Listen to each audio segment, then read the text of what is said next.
Before we start, hit that subscribe button. Tell me in the comments where you're watching from. Afghanistan, 2011. Captain Marek Kowalski died in an IED explosion at 0900. His body was identified. His death was confirmed. His family was notified.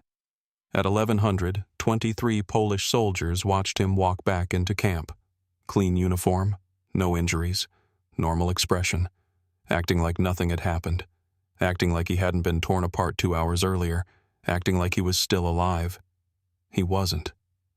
And over the next 6 days, everyone who saw him started dying. One by one. In the exact order they'd acknowledged his presence. In the exact sequence they'd realized the dead walked among them. 7 soldiers dead. 16 more marked. All because we saw something we shouldn't have seen. All because we acknowledged something that should have stayed unacknowledged. All because our commander came back and we let him. You ever see someone you know is dead? Not think they're dead. Not assume they're dead. Know they're dead. Saw the body. Saw the pieces. Saw the evidence that no human survives. And then see them walking, talking, breathing, being alive when alive is impossible, being whole when whole is impossible, being there when there is impossible. That changes you, changes how you see reality, changes what you believe possible, changes everything you thought you knew about death and life and the barrier between them. Changes you in ways that don't unchange, that don't heal, that don't fade, that mark you as someone who saw, someone who acknowledged, someone who's next. My name is Lieutenant Tomasz Nowak. I'm 39 years old. I live in Krakow. I don't look at photographs of my old unit anymore. Don't attend memorial services. Don't talk to survivors. Because looking means remembering. Remembering means seeing him again. Seeing him means acknowledging again. Acknowledging means he knows. He knows you saw. He knows you remember. He knows where you are. And he's coming to collect. Coming to complete his unit. Coming to take everyone who saw him walk back from death. This was August 2011. Polish Army. Afghanistan deployment. Ghazni Province. Stabilization mission. Routine patrol. Standard operation. The kind we'd done hundreds of times. The kind that should have been safe. Should have been boring. Should have been another day of walking through heat and dust and accomplishing nothing meaningful. Captain Kowalski was leading. 38 years old. Career officer, experienced, professional. The kind of commander soldiers trust. The kind who leads from front. The kind who doesn't ask his men to do anything he wouldn't do himself. We'd served under him for 8 months. Knew him, trusted him, followed him, would have died for him. Turns out we did. August 12th, 2011. Morning patrol, 6 vehicles, 24 soldiers including Kowalski. Checking roads, verifying security, making presence known, standard counter-insurgency work, boring work, safe work, work where the biggest danger was usually heat and boredom, not combat. We'd done this same patrol 50 times, same route, same checkpoints, same everything. Routine, predictable, safe. The IED was new. Planted sometime between our last patrol and this one. Professional placement, professional trigger, professional bomb maker who knew how to kill coalition soldiers. The lead vehicle drove over it. Kowalski's vehicle. Direct hit. The explosion was massive. Louder than training prepares you for. Brighter than your brain expects. More violent than imagination captures. The vehicle disappeared in smoke and fire and debris. Just gone. 1 second there, next second not. Replaced by cloud and noise and wreckage. We responded automatic. Training taking over. Secure the area. Check for secondary devices. Call for medevac. Render aid. Standard IED response. We'd trained for this, drilled for this, knew exactly what to do.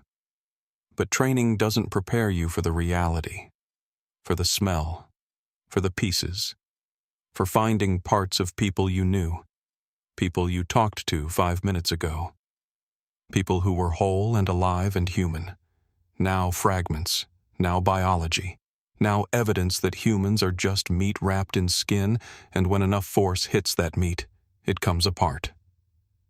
Kowalski was gone. Not injured. Not wounded. Gone. The explosion had been too close, too powerful, too direct. No one survives direct IED hit. No one stays intact. No one remains identifiable. But we found enough. Found pieces that proved he'd been in the vehicle. Found evidence that confirmed death. Found what we needed to identify remains and notify family and mark another casualty of Afghan war. The medics confirmed it. Dead. No doubt. No possibility of survival. No chance of mistake. This wasn't wounded. This wasn't critical. This was dead. Was remains. Was body parts that used to be Captain Marek Kowalski but weren't anymore. Weren't anything anymore except evidence that he'd existed and now didn't. We secured the remains, called it in, notified chain of command. Captain Kowalski killed in action. IED. August 12th, 0900 hours, body recovered. Family notified. Another name for the memorial. Another soldier who deployed and didn't return. Another casualty added to the list that never stops growing in wars that never stop killing. That should have been the end. Should have been closure. Should have been the point where we mourned and moved on and continued mission. Death is part of deployment, part of combat, part of being soldiers in war zones. You accept it. You process it. You keep going. That's the job. That's the reality. That's how you survive. But this is where things stopped being normal. This is where reality decided rules didn't apply.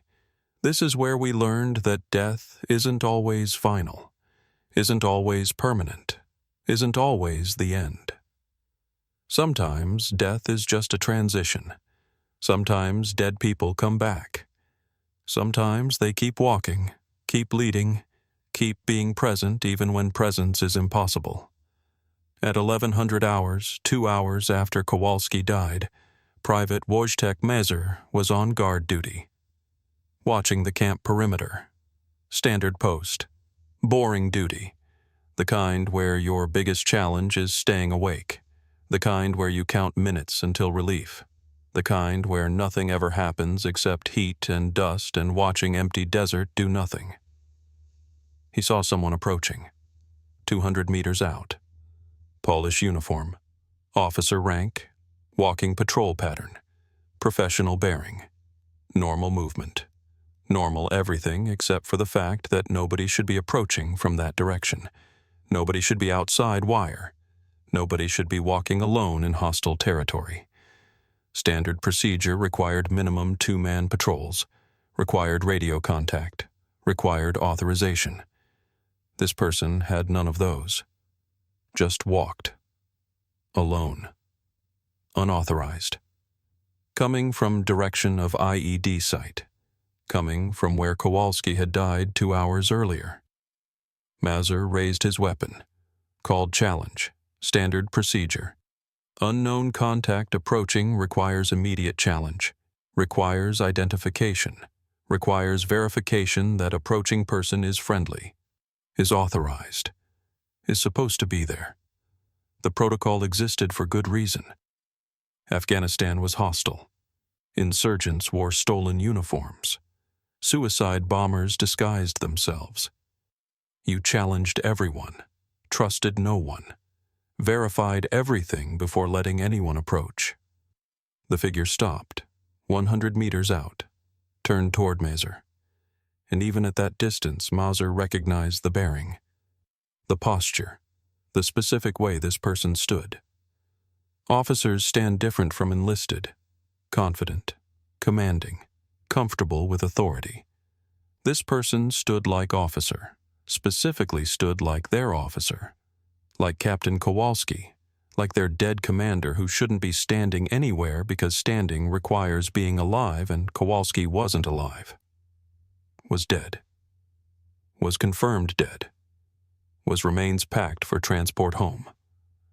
Mazur's hands started shaking. Not from fear of threat, from fear of impossibility. From seeing something that contradicted everything he knew about reality. About death. About the permanent nature of not being alive anymore. The figure started walking again. Closer. 90 meters. 80. Close enough now that details became visible, became undeniable, became impossible to misidentify or rationalize as someone else, someone similar, someone who just looked like Kowalski from distance. It was Kowalski. Same height, same build, same walk. That specific way he moved, slightly favoring his right leg from old injury, the way he held his shoulders, the angle of his head, every detail, every characteristic, every identifying feature that made Kowalski recognizable, that made him distinct, that made him Captain Marek Kowalski and nobody else, except he was dead. Mazur knew this, had been there when remains were collected, had seen what IED does to human body, had seen the pieces that used to be commander, had watched medics confirm death, had heard radio transmission notifying command that Captain Kowalski was KYA, had processed this information, had accepted it, had mourned, had moved on to functioning despite loss because soldiers function despite loss, because that's the job. That's the requirement.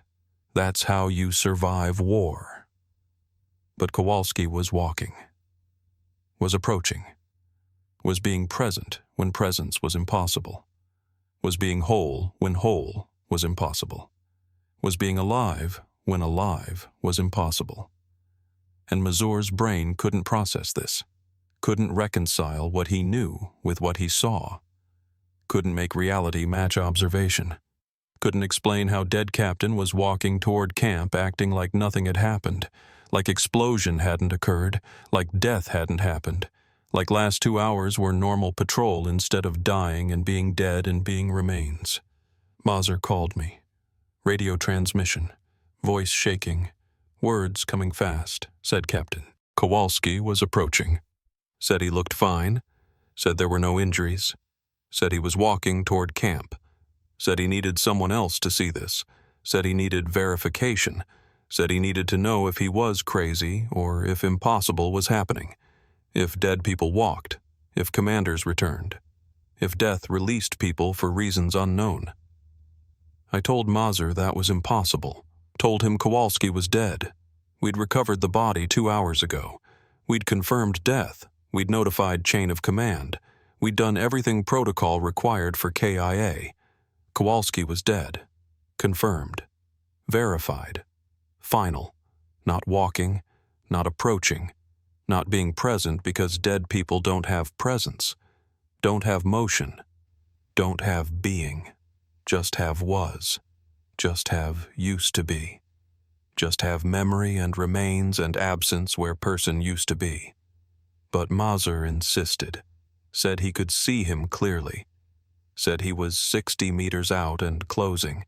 Said it was definitely Kowalski. Said he recognized everything. Said this was impossible but happening. Said he needed backup, needed verification, needed other eyes to confirm, needed to know this was real and not heat-induced hallucination, not grief-induced vision, not stress-induced break from reality. Needed to know impossible was actually occurring. I went to Mazur's position, brought Sergeant Tomasz Nowak with me. We were brothers, not biological. Military brothers. Served together 4 years. Deployed together twice. Trusted each other absolutely. The kind of trust you only get from combat, from shared danger, from knowing someone will die for you if necessary and you'll die for them, and that's just understood. Just accepted. just how it works. If Mazur was seeing things, Nowak would confirm or deny, would provide reality check, would be objective observer who hadn't been staring at desert for 3 hours waiting for relief. We reached Mazur's position, looked where he indicated, and we saw. Captain Marek Kowalski was walking toward camp, 40 meters out now, clear visibility, perfect conditions, no heat shimmer, no atmospheric distortion, no environmental factors that could create illusion, just clear desert air and perfect line of sight and Polish officer walking patrol pattern toward camp entrance. Nowak went pale. Actually went pale. Skin losing color, face draining.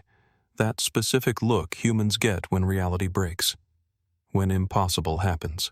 When the world demonstrates that everything you thought you knew was wrong. That death isn't final. That dead people walk. That commanders return. That rules don't always apply. That sometimes the barrier between living and dead becomes permeable. Becomes crossed. Becomes something the dead can walk through and return and be present despite being absent. Despite being gone. Despite being dead. I felt my stomach drop, felt that sensation of free fall, of ground disappearing beneath you, of everything solid becoming uncertain, of reality becoming questionable, of the world you understood becoming world you don't recognize, don't comprehend, don't know how to process. Because I was looking at Captain Kowalski, was seeing him clearly, was identifying him absolutely, was recognizing every detail, and simultaneously knowing he was dead, knowing we'd recovered his remains, knowing he'd been torn apart, knowing he couldn't be walking, knowing presence was impossible, knowing this wasn't real even while seeing it was real, even while 3 trained observers confirmed same impossible observation. The figure was 30 meters out now, close enough to see individual features, close enough to verify beyond any doubt, close enough to confirm that this wasn't similar person, wasn't look-alike, wasn't stranger who happened to resemble dead commander. This was Captain Marek Kowalski, Polish Army, 38 years old, 8 months our commander, 2 hours dead, walking toward us like nothing was wrong, like dying hadn't happened. Like being torn apart by IED was just bad dream he'd woken from, and now was continuing normal duties, normal patrol, normal life that shouldn't be continuing because life ended at 900 in explosion that destroyed vehicle and everyone inside it. His uniform was clean, perfect, regulation, no blood, no burns, no tears, no signs of explosion, no signs of death. No signs anything had happened except normal patrol, normal day, normal everything. Like the IED hadn't detonated, like the vehicle hadn't exploded, like he hadn't died. Like last 2 hours were erased, were undone, were reset to moment before explosion, before death, before impossible. But his face was wrong. Something subtle. Something hard to identify. Something you felt more than saw. His expression was normal.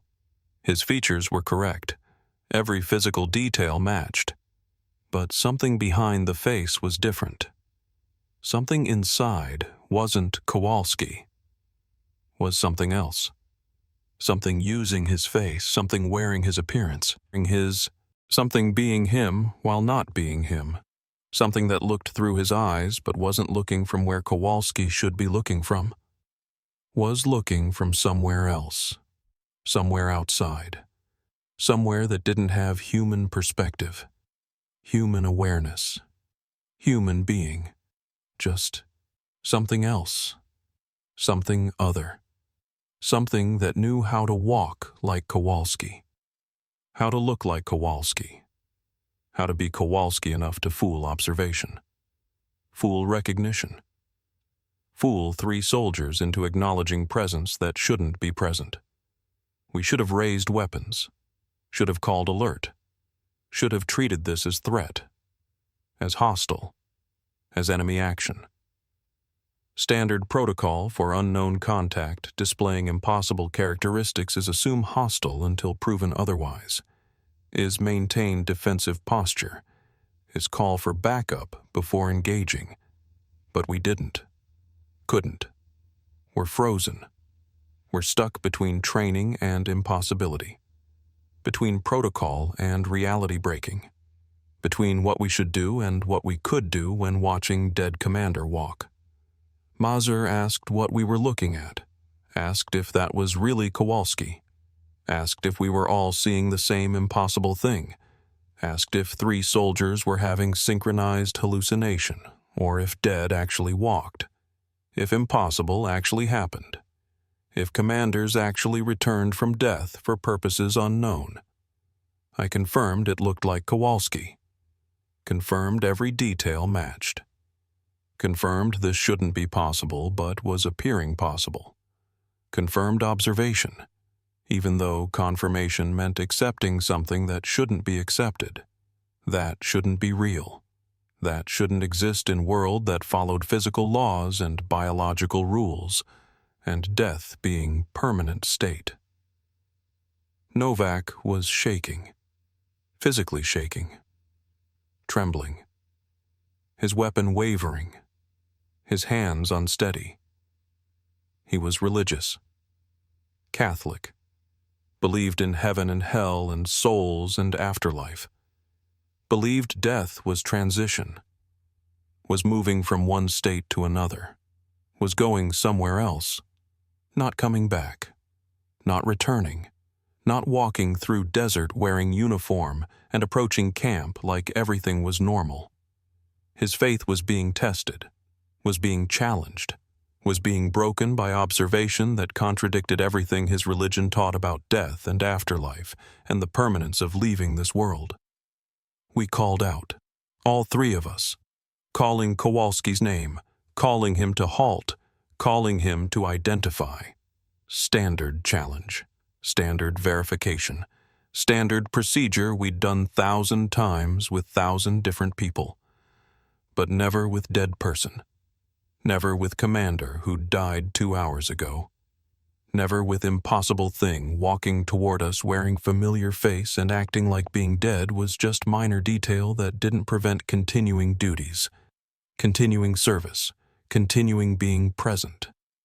The figure stopped, 20 meters out, turned fully toward us, direct eye contact, all 3 of us seeing his face clearly now, seeing every feature, every detail, every characteristic that made him recognizable, made him Captain Marek Kowalski, made him our commander, our leader, our captain who died at 900 and was standing here at 1100 looking completely normal except for the wrongness behind his eyes, except for the thing that looked through them, except for whatever inhabited his form, whatever animated his body, whatever made dead flesh walk.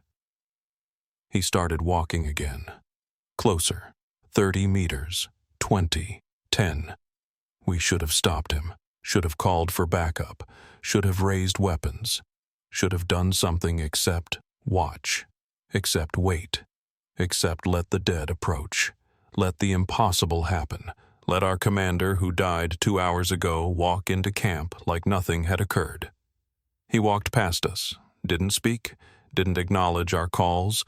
Didn't respond to questions, just walked, steady, purposeful, heading toward command tent, heading toward his duty station, heading toward where Captain Kowalski would go if Captain Kowalski were alive and returning from patrol and had responsibilities to fulfill.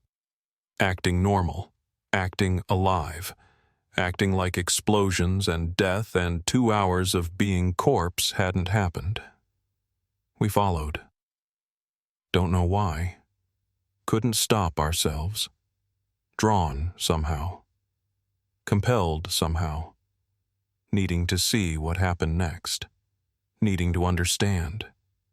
Needing to know if our dead commander would enter command tent. Would report in. Would resume duties. would continue being alive despite being dead, would keep walking despite death.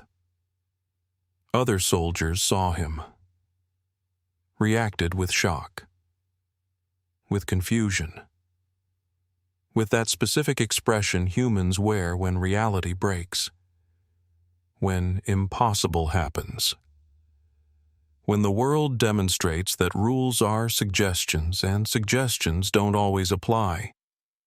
23 soldiers total saw him during his walk through camp.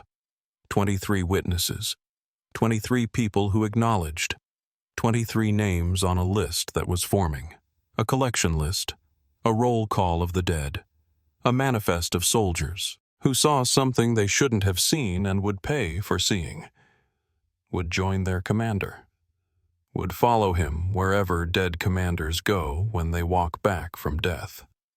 He reached command tent, stood outside, didn't enter, just stood, waiting. Like he was waiting for something, for someone, for conditions to be right. For the moment when walking became collecting, when being present became taking others, when the dead commander would stop walking alone and start walking with company, with his unit, with the soldiers he'd commanded in life and would command in death, would lead in both, would keep leading forever, would never stop leading because commanders don't stop commanding just because they die.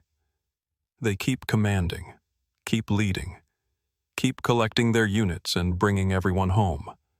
And then he turned around, looked at us, looked at all 23 soldiers who'd seen him, who'd acknowledged him, who'd watched him walk. And he smiled, not happy, not cruel, just knowing, like he understood something we didn't, like he saw something we couldn't, like he knew what came next and was satisfied with it, was ready for it, was prepared to begin the collection, to start taking, to start bringing his unit home, one by one, in order, starting with the first who saw, ending with the last who acknowledged. Then he walked into the command tent. We followed. Don't know why we followed. Something pulled us. Something made us move. Something said, "You need to see this. You need to understand. You need to know what happens when dead commanders walk into tents, when impossible goes inside buildings, when death occupies spaces meant for living." The tent was empty, completely empty.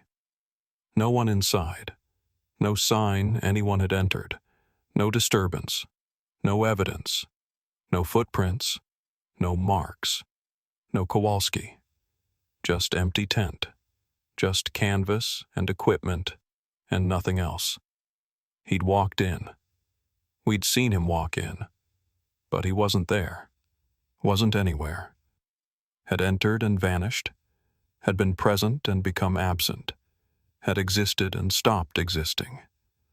Like entering the tent meant returning to whatever state dead people exist in when they're not walking, when they're not being present, when they're not collecting their units.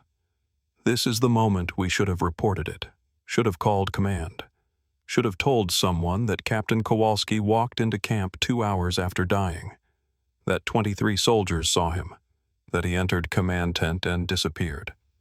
Should have documented impossible. Should have created record. Should have protected ourselves by making official report that something wrong was happening. Something dangerous. Something that needed investigation. We didn't report it. Couldn't report it. How do you report that your dead commander walked into camp? How do you explain impossible? How do you document something that defies reality? You can't. You don't. You stay silent. You agree among yourselves to say nothing. To pretend it didn't happen. To convince yourselves it was mass hallucination. Stress. Grief. Combat fatigue. Anything except truth. Anything except accepting that death released your commander for purposes unknown. for missions that required the dead, for collections that crossed the barrier between living and dead. But staying silent didn't help, didn't protect us, didn't prevent what came next, because acknowledgement had already occurred. Seeing had already happened. The list was already complete. 23 names, 23 soldiers, 23 people who would die in order over the next 6 days, starting with Mazur, who saw first, ending with whoever saw last. Methodical collection, systematic gathering, dead commander bringing his unit home. Mazur died that night, August 12th, 2300 hours. He was in his bunk, sleeping, safe, protected, surrounded by other soldiers in secure compound. No threats, no dangers, no reason for death. But he died anyway. Heart stopped. No explanation. No medical cause. No reason young, healthy soldier suddenly stops living. Just death.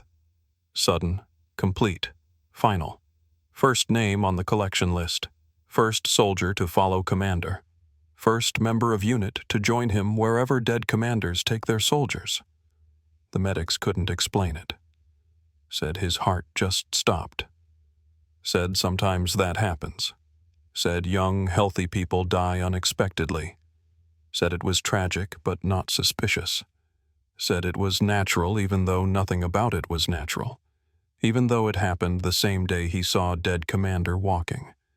Even though it happened to the first person who acknowledged impossible. Even though it was clearly beginning of pattern, beginning of collection, beginning of systematic removal of everyone who saw. August 13th, second death. Corporal Bartosz Kaczmarek, 27 years old, married. 2 kids back in Poland. He'd been second soldier to see Kowalski walking, second to acknowledge, second on the list that was forming, second name being called, second soldier being collected. He died during vehicle maintenance. Routine work, standard procedure, just checking fluids, inspecting parts, making sure vehicle was mission ready, nothing dangerous about it, nothing that should kill. Vehicles don't spontaneously kill mechanics who know what they're doing, who follow protocols, who've done this work 100 times without incident. But the jack failed. Catastrophic failure. Safety mechanism didn't engage. Vehicle dropped. 2 tons of metal and equipment crushing Kaczmarek underneath. Instant death. Immediate. No suffering. No time to scream. No time to understand. Just alive and then not. Just working and then dead. Just second name collected in pattern we weren't seeing yet. Weren't understanding yet. Weren't accepting yet, even though evidence was mounting. Even though correlation was obvious. Even though 2 soldiers who saw dead commander walking were now dead themselves in order they'd seen him. The investigation said equipment failure. Said the jack was old. Said maintenance had been deferred. Said it was accident. Unfortunate. Preventable with better equipment. Just bad luck. Just coincidence. Just second soldier dying day after seeing impossible. Nothing supernatural. Nothing connected. Nothing to suggest pattern. Nothing to suggest collection was occurring. Nothing to suggest dead commander was gathering his unit systematically. One name at a time. One soldier at a time. One acknowledgement at a time. But we knew. Those of us who'd seen, those of us who'd acknowledged, those of us waiting our turn. We knew this wasn't accident, wasn't coincidence, wasn't random equipment failure. This was collection. This was commander taking his soldiers. This was death claiming those who'd seen death walk.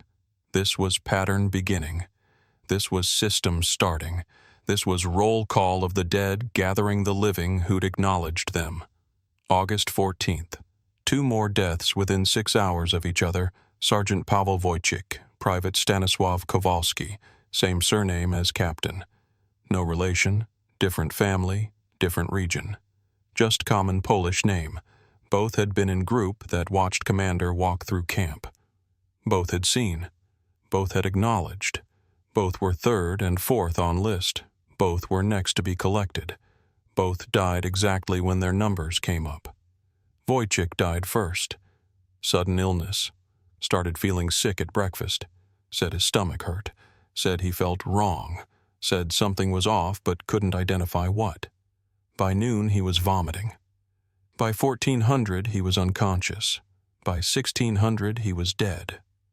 Doctors couldn't explain it. Said maybe food poisoning, maybe contamination, maybe infection, maybe something, but nothing specific, nothing they could identify, nothing that made medical sense. Just healthy 29-year-old soldier suddenly dying from unknown cause in span of 6 hours. Just third soldier who saw dead commander walking dying third in sequence. Kowalski died at 1900. Weapon discharge, accidental. Cleaning his rifle, standard procedure, standard safety protocols. Never point weapon at anything you don't intend to shoot. Always check chamber. Always verify weapon is clear. Basic stuff. Stuff every soldier learns first day. Stuff that becomes automatic, becomes reflex, becomes impossible to forget. But he forgot. Or something made him forget. Or something interfered. Or something wanted him dead and arranged circumstances. Weapon discharged, shot himself, through chest, through heart, instant death.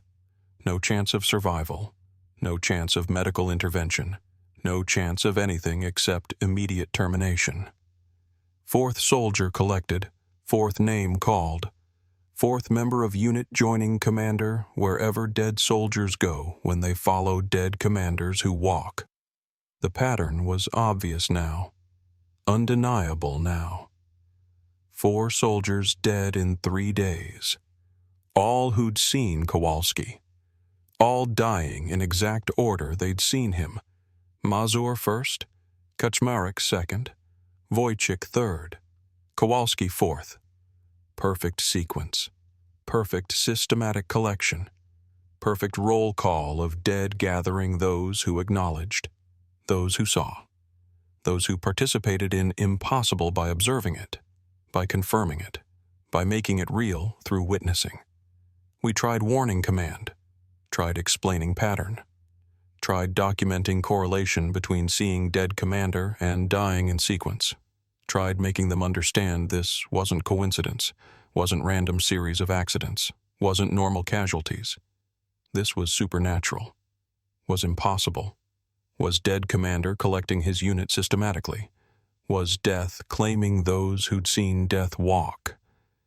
They didn't believe us, didn't want to believe us, couldn't believe us without accepting that impossible happened, that dead walked, that death wasn't final, that commanders collected soldiers beyond grave, that rules they understood were wrong, that reality was different, that Afghanistan wasn't just dangerous from insurgents and IEDs, was dangerous from things that shouldn't exist, from dead that wouldn't stay dead, from commanders who continued commanding after death, after burial, after being declared KYA and having families notified and being marked as casualties.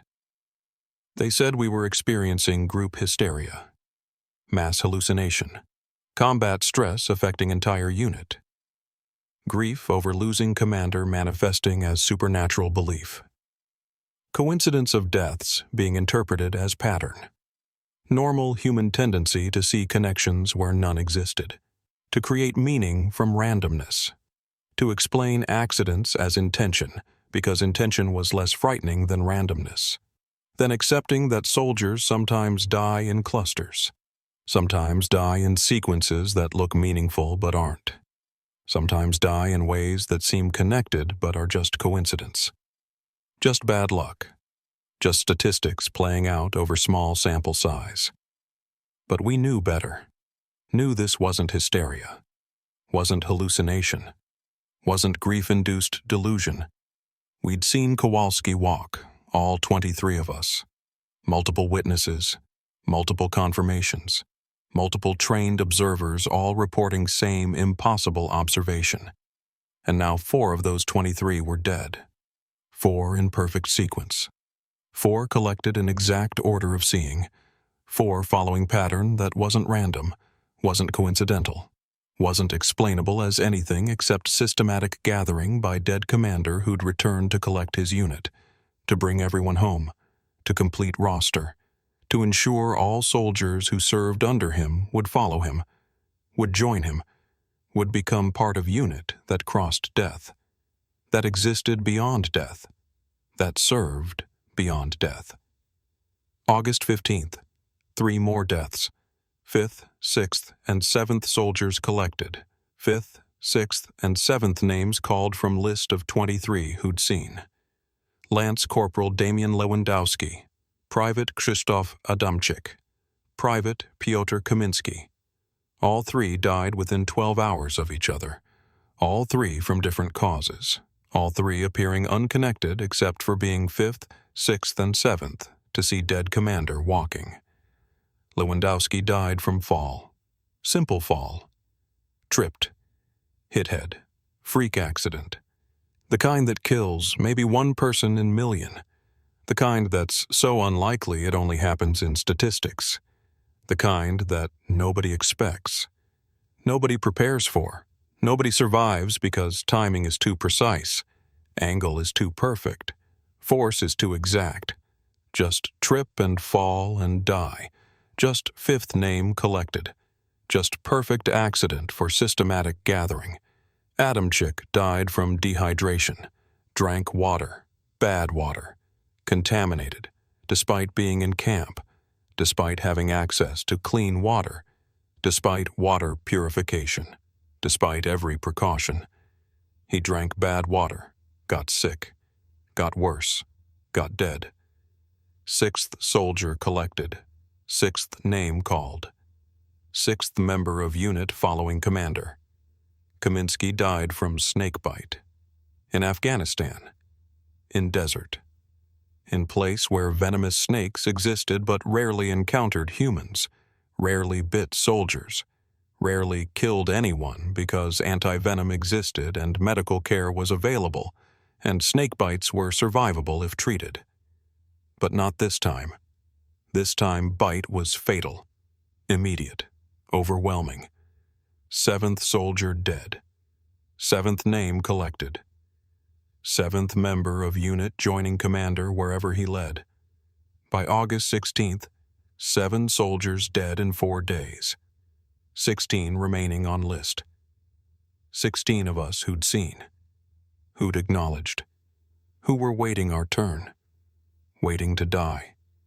Waiting to follow, waiting to join commander and unit wherever they existed, wherever the dead walked, wherever collections were kept, wherever soldiers served commanders beyond life, beyond death, beyond everything except duty that transcended mortality, that continued forever, that never released soldiers from service.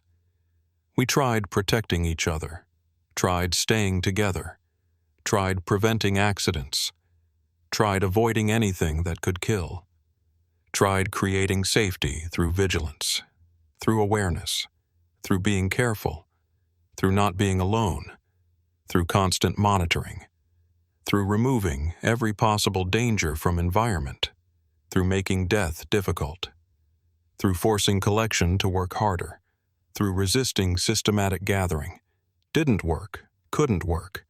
You can't protect against supernatural. Can't prevent impossible. Can't resist death that's already claimed you. Can't avoid collection that's already begun. Can't escape commander who's already marked you. Who knows where you are. Who knows when you're vulnerable. Who knows how to kill you regardless of precautions. Regardless of vigilance. Regardless of attempts to survive what survival isn't option for. August 16th. 2 more deaths. 8th and 9th soldiers collected. Sergeant Mikhail Zielinski and Corporal Lukas Kowalczyk. Both died despite being constantly monitored, despite having protection, despite every precaution. Zielinski died from sudden cardiac arrest. Heart just stopped. No warning, No symptoms. No reason healthy 32-year-old should suddenly die. Just death. Immediate. Complete. 8th name collected. 8th soldier following commander. Kowalczyk died from electrocution. Equipment failure. Generator malfunction. Something that should have been safe becoming lethal. Something routine becoming fatal. Something normal becoming deadly because collection required it. Because his number had come up. Because he was 9th on list and 9th needed to die. 9th needed to follow. 9th needed to join unit that was forming wherever dead commanders kept dead soldiers. 9 soldiers dead in 5 days. 14 remaining.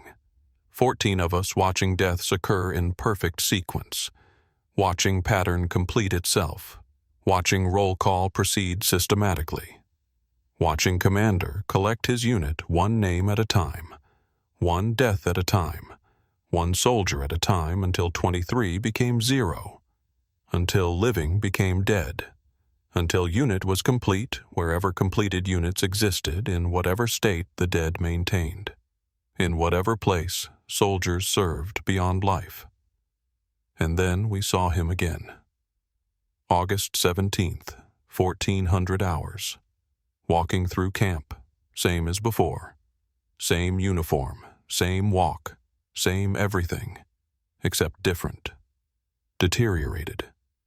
He looked worse. Looked like death was catching up. Like being dead but walking required effort. Required energy. Required something that depleted over time. His uniform was dirty now. His face was wrong. Starting to show decay. Starting to show the reality of being dead for 5 days. Of being corpse that walks. Of being animated remains that refuse to stay still. That kept moving. That kept collecting. He walked the same route. Past guard posts, through camp, toward command tent. But this time he looked at specific people.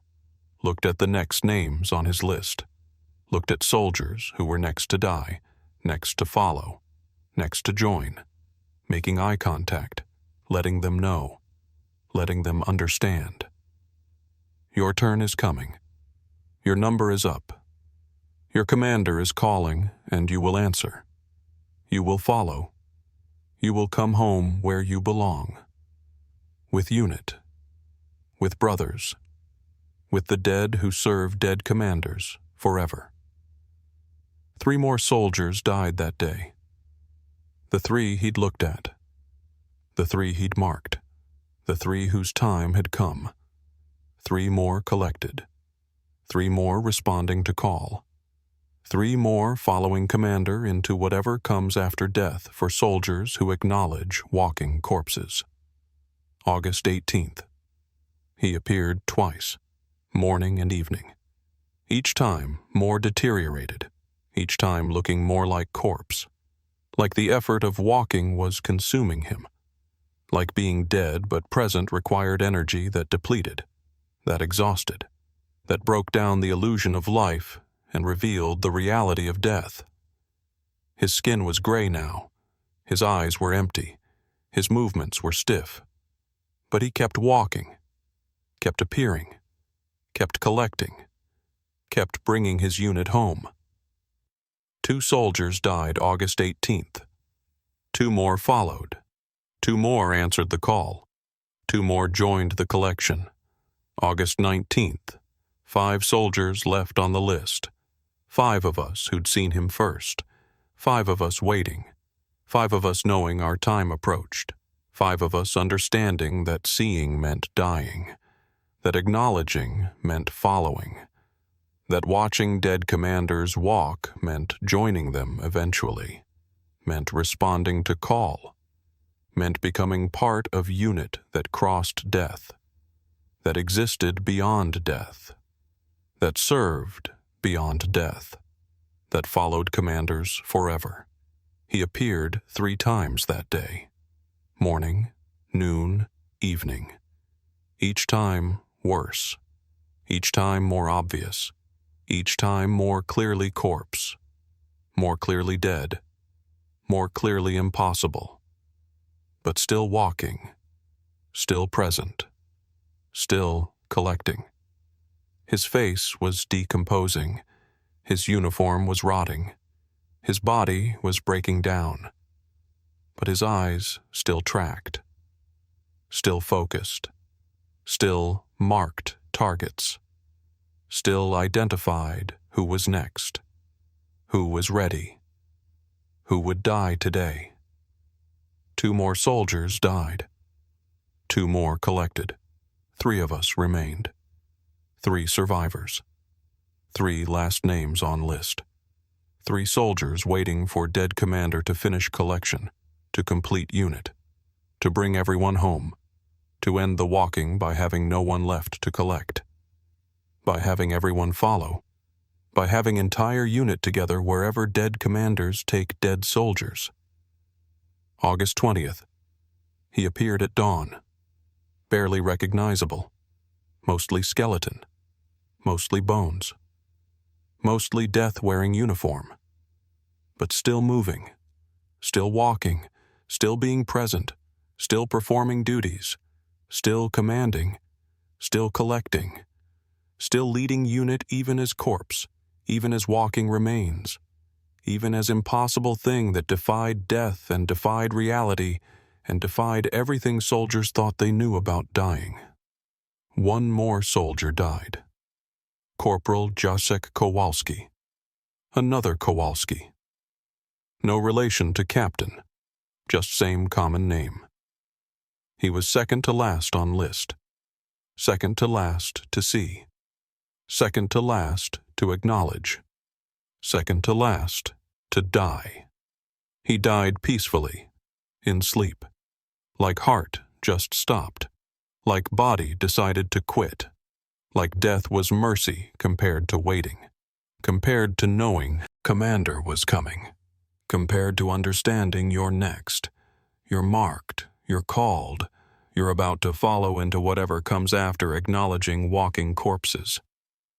That left me and Sergeant Nowak, 2 soldiers, 2 survivors, 2 last names on collection list, 2 people who saw Captain Kowalski walk into camp 6 days after dying. 6 days of watching commander collect unit. 6 days of soldiers dying in order. 6 days of systematic gathering. 6 days of learning that death doesn't end command, doesn't stop duty, doesn't prevent commanders from completing their missions, from bringing units home, from collecting everyone who served under them. August 21st, morning. Nowak died. Last soldier except me. Last name except mine. Last collection except mine. He died looking at me.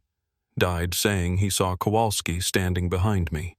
Died saying commander was waiting, was ready, was prepared to take final soldier, to complete collection, to bring entire unit home, to finish walking, to stop appearing, to rest because duty was done, mission complete, unit collected, everyone following, everyone home. I turned around. Kowalski was there, 3 feet behind me, barely anything left. Mostly bones, mostly uniform, mostly death, but still standing, still present, still being, still commanding even as skeleton, even as remains, even as impossible thing that shouldn't exist but did, but was, but had been collecting his unit for 6 days and was ready to take the last soldier, the last name, the last acknowledgement, the final collection. He looked at me, empty eyes, hollow sockets, bone face, death face. He looked at me, and I understood. Understood this was ending. Understood my time had come. Understood that seeing him 6 days ago meant dying today, meant following, meant joining unit wherever they'd gone, wherever dead soldiers served dead commanders, wherever the collection lived, wherever home was for the dead who walked. And I ran. Don't know why I ran. Running doesn't help, doesn't prevent, doesn't save. Death doesn't chase, just waits, just knows where you are, just comes when time is right. But I ran anyway. Survival instinct, animal brain, pure panic, running from death even though death doesn't need to chase, just needs to wait, just needs to be patient, just needs to let you tire, let you stop, let you realize running was pointless because dead commanders always collect their soldiers, always complete their units, always bring everyone home eventually. I ran for hours, left camp, left province, left Afghanistan, emergency extraction, medical evacuation, breakdown, PTSD, combat stress. Whatever diagnosis got me out, got me away, got me home to Poland, away from Afghanistan, away from camp, away from place where dead commanders walked and collected soldiers who acknowledged them. That was 13 years ago. 13 years of surviving, of not being collected, of avoiding death that should have taken me August 21st. That was assigned to me, that had my name on list, that was calling me, that was waiting for me, that still waits for me. Because Kowalski is patient. Death is patient. Collections don't have deadlines, don't have urgency, don't need to rush, just need to wait, just need to be ready, just need to appear when time is right, when I stop running, when I stop avoiding, when I stop surviving and accept that following is inevitable. I see him sometimes, not often, once every few months, standing in distance, watching, waiting, mostly skeleton now, mostly uniform, mostly remains, but still walking, still present, still being commander even 13 years after death, even after collecting 23 soldiers, even after completing original unit, except for me, still walking, still waiting, still ready to collect final soldier, to complete final mission, to bring last name home. Last week he was closer, standing outside my apartment, looking up, empty sockets pointed at my window, skeleton face tilted toward my space, bone hands at sides, waiting, patient, knowing I can't run forever, knowing I can't avoid forever, knowing that eventually I stop. Eventually I acknowledge. Eventually I follow, and I think my time is almost up. Think 13 years is how long you get, how long collections wait, how long dead commanders are patient before patience ends, before waiting stops, before collection happens whether you run or not, whether you acknowledge or not, whether you follow willingly or get taken anyway. Tonight I saw him again, not outside, inside, standing in my apartment, in my home, in the space I thought was safe, standing in my living room, mostly bones, mostly uniform, mostly death, but still there, still present, still being, still commanding, still collecting, still waiting for last soldier to acknowledge, to follow, to come home where unit waits, where 23 soldiers serve dead commander forever, where one more name completes the collection. Where I belong, where I've always belonged since August 12, 2011, when I watched my dead commander walk and acknowledged his presence and marked myself for collection. He's looking at me now. Empty sockets, bone face, death presence, looking and waiting and ready, ready to take, ready to collect, ready to complete, ready to bring final soldier home, ready to end the walking by having no one left to collect, ready to rest because duty is done, mission complete, unit whole, everyone following, everyone home, everyone dead, everyone together, Everyone serving dead commander forever in whatever place the dead walk when they collect their units. I can't run anymore. Can't avoid anymore. Can't survive anymore. 13 years was borrowed time. Was delay. Was running from inevitable. But running ends. Delay ends. Inevitable arrives. And Captain Marek Kowalski has arrived. Has collected 23 soldiers. Has one left. Has me. Has final name. Has last collection. Has completion waiting. Has unit ready. Has home prepared. And I'm going. Can't fight it anymore. Can't resist anymore. Can't deny anymore. My commander is calling. My unit is waiting. My place is ready. And soldiers follow their commanders. Follow them in life. Follow them in death. Follow them forever. Follow them home where the dead walk and collect and serve and exist beyond death, beyond life, beyond everything except duty, except service, except following commanders who never stop commanding, never stop leading, never stop collecting their units. He's closer now, 3 feet away, same distance he was when he took Nowak, same position, same presence, same readiness, bone hand extending, offering, inviting, welcoming me home, welcoming me to unit, welcoming me to collection, welcoming me to whatever comes after acknowledging walking corpses of dead commanders. I'm taking his hand now. Don't know why I'm taking it. Don't want to take it. But taking anyway. Like I don't control my own hand. Like my body knows. Knows it belongs to commander. Knows it answers to him. Knows it follows him. Knows that soldiers who acknowledge dead commanders become soldiers who follow dead commanders. Become soldiers who join dead units.